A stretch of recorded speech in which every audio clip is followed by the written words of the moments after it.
Annyeong Ayohanas. Assalamualaikum warahmatullahi wabarakatuh. Balik lagi bareng kita di Posa, Podcast Terpaksa. Bersama aku, Afaf Indonesia Fadila sebagai mahasiswa Public Relations dan Aku Umu Kulsum sebagai mahasiswa Sosiologi Agama semester 5.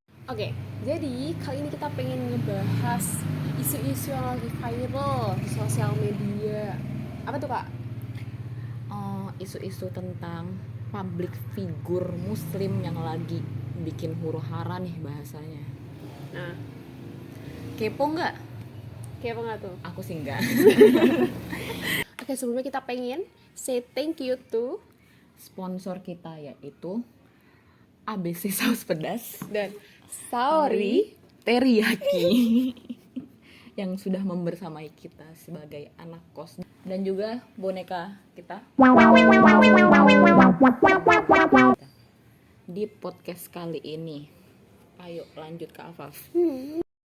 Oke, jadi gini Kak, karena kan dakwah itu nggak cuman dilakukan secara offline aja ya, kayak di masjid-masjid gitu kan, di tempat-tempat ibadah, tapi juga dilakukan secara online nih sekarang Kak, lagi masif-masifnya nih banyak banget para pendakwah yang mereka menyampaikan dakwah itu secara online. Nah, aku pengen nanya nih, gimana sih kamu sebagai mahasiswa sosiologi agama gitu kan, dalam melihat peran para public figure ini dalam bentuk cara pandang masyarakat muslim di era saat ini?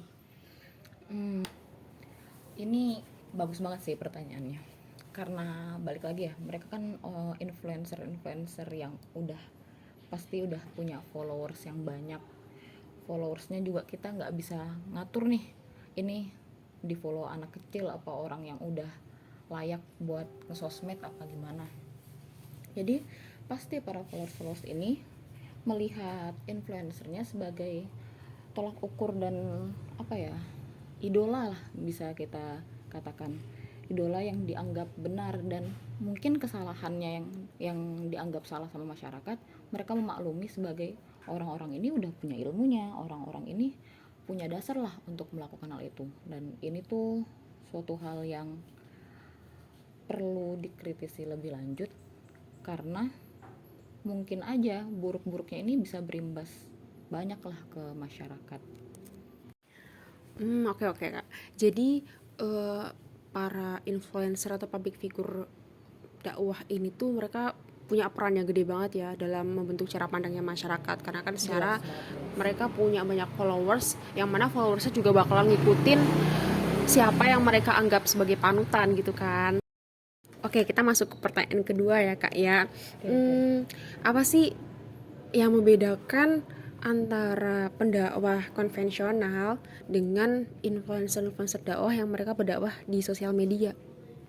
Paling aku pahamin itu pendakwah yang dia berdakwah secara offline lah ya, mereka itu mayoritas memiliki sanad yang jelas, kayak kiai-kiai yang kita temuin di pondok-pondok kita.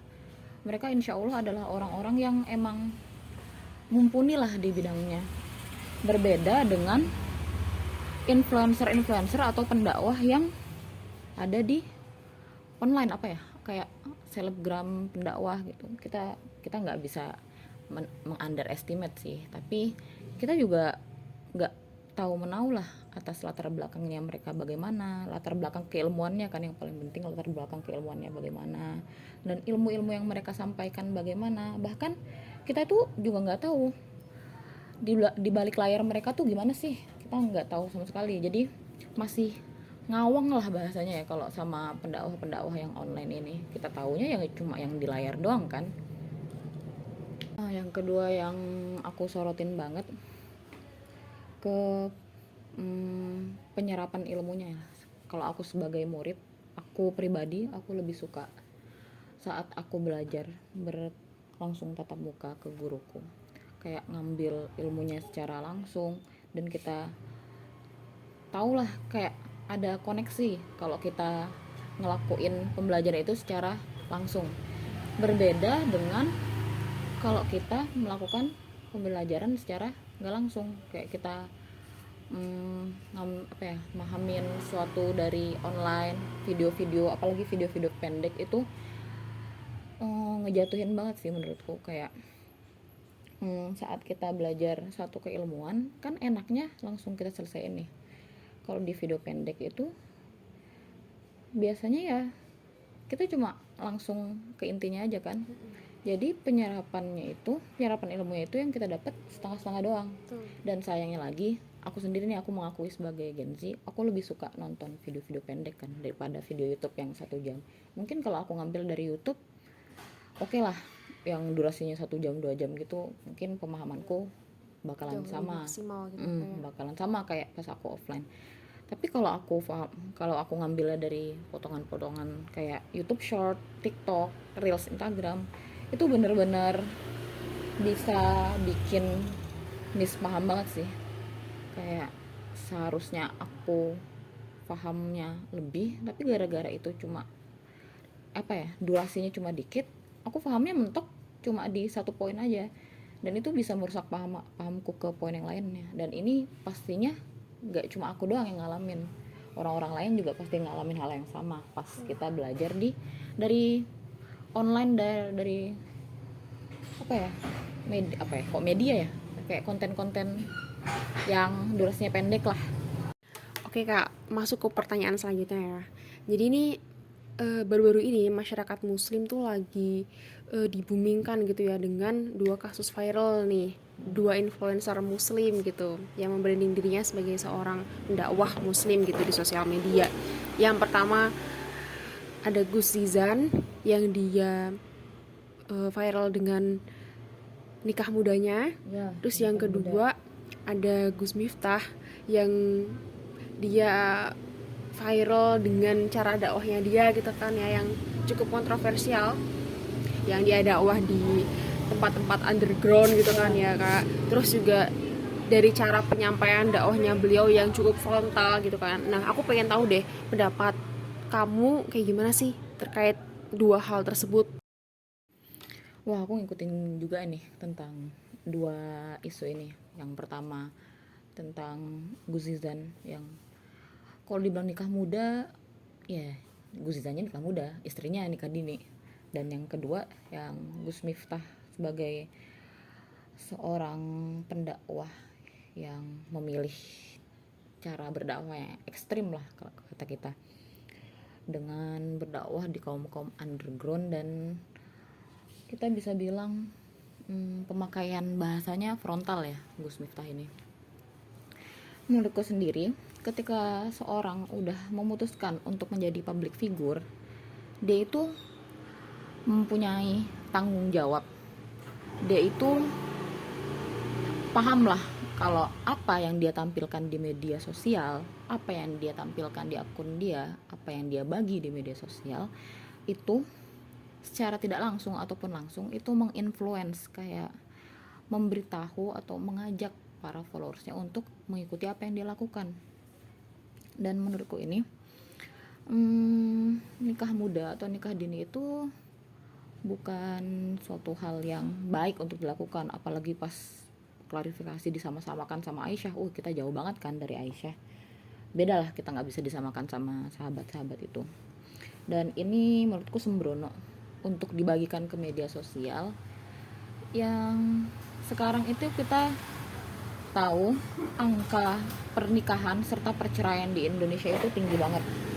Walaupun dia mengakui kalau dia nggak ada niat nge-influence, tapi saat dia udah membagikan apa yang dia lakukan bersama sang istrinya, yaitu pernikahan yang dilakukan, itu dapat dipahamin banget. Dan semua orang paham lah kalau itu bakal memberikan dampak yang besar kepada followersnya, apalagi followersnya kan juga notaben remaja-remaja yang lagi puber lah ya. Itu sangat berimpact sih ke nggak hati-hatiannya dia dalam membagikan pemikirannya dia dan perilakunya dia itu. Dan yang kedua tentang Gus Miftah ini, menurutku pendakwah itu selalu identik dengan hal-hal yang baik. Hal-hal yang baik itu nggak cuma perilakunya doang yang baik, tapi juga tutur katanya harus baik. Kita nggak bisa apa ya, brandingnya dia mungkin dari awal adalah orang yang frontal dan yang mengambil marketing ya, bahasa kasarnya mengambil marketing orang-orang yang nggak biasa lah sebagai orang yang didakwahi. Mungkin itu nggak apa-apa lah dilakukan karena semua orang berhak atas sebuah ilmu. Kita nggak bisa mengkotak-kotakan cuma beberapa orang doang, orang yang berislam secara bagus doang yang pantas untuk dapat ilmu. Kayak semua orang patut dapat ilmu, dan itu menurutku udah bagus.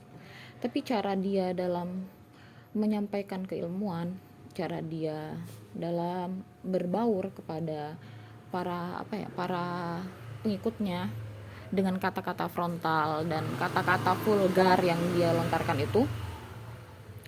itu juga lagi-lagi nge-influence banget, memberikan contoh yang tentunya buruk lah untuk dilihat, karena itu kata-kata vulgar dan kata-kata yang kasar lah.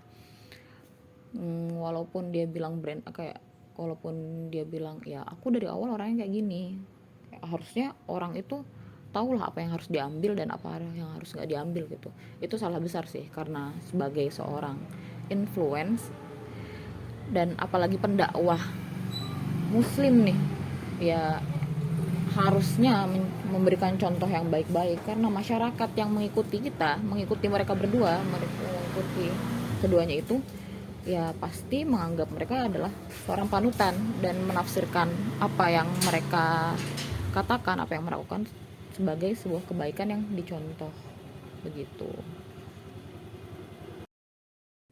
Oke, mungkin itu tadi jadi penutup gitu Kak ya dalam podcast kita. Dan aku pengen ngucapin thank you banget buat sharing-sharingnya terkait dengan influencer, ya isu-isu influencer-influencer ini gitu. Mungkin ada yang mau disampaikan lagi Kak? Wah, wah, wah. Apa yang mau disampaikan lagi? Kayaknya menurut aku kalau dari temanya itu udah cukup ya yang aku sampaikan. Jadi balik lagi lah, kita sebagai seorang individu yang berakal, yang berilmu, bijak dalam hidup, bijak dalam memilih apa yang akan kita ikuti, dan bijak dalam kehidupan lah, bijak dalam segala hal. Jangan, kita emang sikap kritis itu emang selalu diperlukan di setiap lini kehidupan, nggak cuma saat kita belajar doang, tapi saat kita mengambil sesuatu, saat kita ya kapan aja lah, emang semua harus dikritisi. Dan kritis itu bukan sifat yang buruk lah untuk dilakukan. Kayak itu membuktikan kalau kita memakai akal kita untuk membedakan yang baik dan yang buruk. Oke, itu kata-kata hari ini ya Kak ya dari Kak Kulsum. Kata-kata hari ini. Oke, mungkin itu aja dari kita.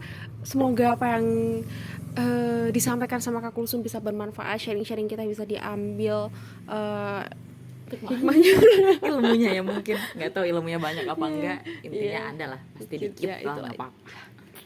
Oke, mungkin kita tutup podcast pada malam hari terpaksa. ini, podcast terpaksa posa kita pada hari ini dengan istighfar, alhamdulillah, doa perut majelis. Amin. Oke, Terima kasih semua yang udah nonton, semua yang udah menyukseskan acara kita, yaitu sponsor-sponsor kita. Makasih banget, karena kalau nggak ada kalian pasti podcast ini nggak berjalan. Dan makasih juga nih buat Kak Afaf, sebagai nanya-nanya itu apa ya namanya, itulah yang ngebantu podcast ini, atau gampangnya yang ngebantu tugas ini. Terima kasih juga untuk Bu Lisa dalam 1 semesternya ini. Mungkin apa yang saya katakan bisa dikritisi lebih lanjut, dan ya tolonglah nilai A-nya ya Bu ya. Saya udah berjuang, mungkin nilai A itu di mata ibu bukan apa-apa, tapi di mata saya itu sangat bermakna Bu. Aduh, ada motor lagi Bu, sumpah kalau yang bagian kayak gini-gini emang sering ada motor ya Bu ya. Terima kasih semuanya, dadah. Assalamualaikum warahmatullahi wabarakatuh.